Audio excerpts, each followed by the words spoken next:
स्वार्थ का विनाश हो, परमार्थ का चिंतन हो, परार्थ में संपत्ति और शक्ति का विसर्जन हो, यदि ये सब प्रारंभ हो जाए तो आप निश्चित मानिए हमारा पूरा समाज सुख का, शांति का दर्शन कर सकता है। वैभव बहुत अच्छी वस्तु है, उसमें लोगों को सुविधा पूर्वक जीने का अवसर मिल जाता है, लेकिन यदि वैभव और सुख निरंतर बढ़ते रहें और उसमें साधना और भक्ति का अभाव हो जाए तो वो संस्कृति धूमिल हो जाती।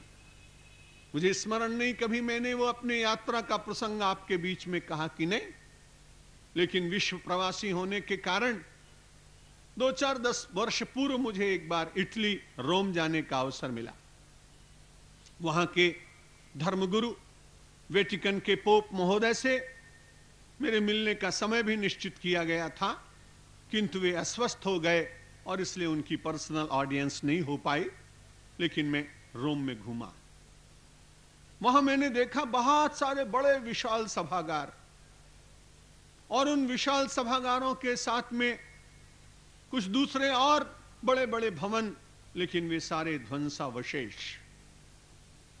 उनको देखने के बाद मेरी मन में जिज्ञासा हुई कि रोमन संस्कृति ने 400 वर्ष तक पूरे यूरोप को प्रभावित किया, लेकिन उसके बाद ये समाप्त कैसे हो गए? उसके नाम लेने वाले लोग भी बहुत कम रह गए, उस संस्कृति के विश्वासी लोगों की संख्या भी बहुत न्यून हो गई। अपनी इस जिज्ञासा को लिए लिए मुझे कोई विद्यार्थी मिले, कोई अच्छा व्यक्ति मिले, मैं सोच रहा था पूछूं, और मुझे वहां एक व्यक्ति मिला, भारतवर्ष का था, वनवासी बंधु था, दलित ईसाई था, और वहां डॉक्टरेट लेने के लिए वहां गया था। मुझे उसने गैरिक वस्त्र में देखा, उसने तो मुझे नमस्कार नहीं किया, धर्म का अंतर था, पर मैं सन्यासी होने के कारण मुझे ऐसा लगा कि कुछ भी हो, लगता है मेरे देश का आदमी है, इसलिए मैंने उसको संबोधित करके पूछा। तो उसने कहा कि हाँ, मैं दक्षिण गुजरात से यहां आया हूं, 1-2 वर्ष रहूंगा। मैंने उनसे पूछा कि आपका बहुत वर्षों से संबंध है क्या? ईसाई धर्म से। पढ़ा लिखा आदमी था, बड़ी सरलता से उसने कहा कि नहीं, बहुत दीर्घ समय से नहीं, पर 2-3 पीढ़ियों से मेरा संबंध उस धर्म से है, मेरे दादा हिंदू थे। मैंने कहा आपको अपने हिंदू धर्म की कभी याद आती है क्या? बड़ा भला आदमी था। उसने कहा याद तो आती है, लेकिन हमारे साथ जो व्यवहार किया गया, जब उस व्यवहार का चिंतन होता है तो मन बहुत विषाद से भर जाता है, प्रतिशोध की भावना भी जगती है, इसलिए एक बार स्मरण भी होता है और दूसरी बार दूर रहने का मन भी होता है। मैंने उनसे कहा भाई, मैं हिंदू धर्म का विनम्र प्रचारक सन्यासी हूं, और तुम्हारे पूर्वजों के प्रति यदि कोई अन्याय हमारे पूर्वजों ने किया हो तो मैं प्रायश्चित करूं तो तुम हमारे धर्म में आ जाओगे ना? उसने कहा आपने इतनी उदारता पूर्वक बात कही है, अब मेरा मन हुआ है कि जब मैं भारत लौट के आऊंगा तब विचार करूंगा कि एक बार मुझे पुनः हिंदू धर्म में आ जाना चाहिए। ये उदारता यदि सब लोग दिखाएं तो बहुत लोग अपने साथ आ सकते हैं।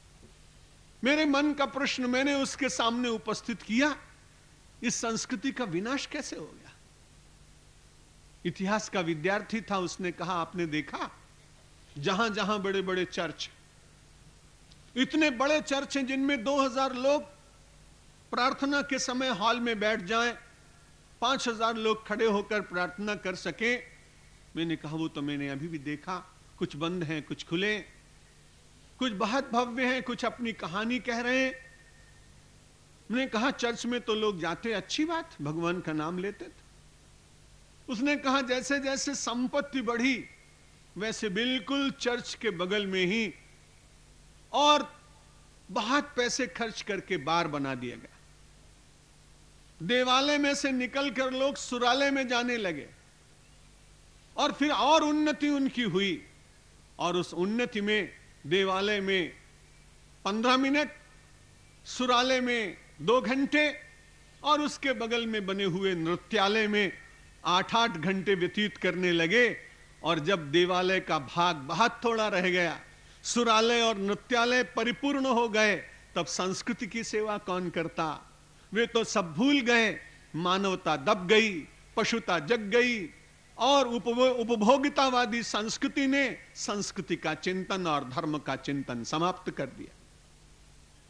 आप जरा नई दृष्टि से विचार करने का प्रयत्न करिए।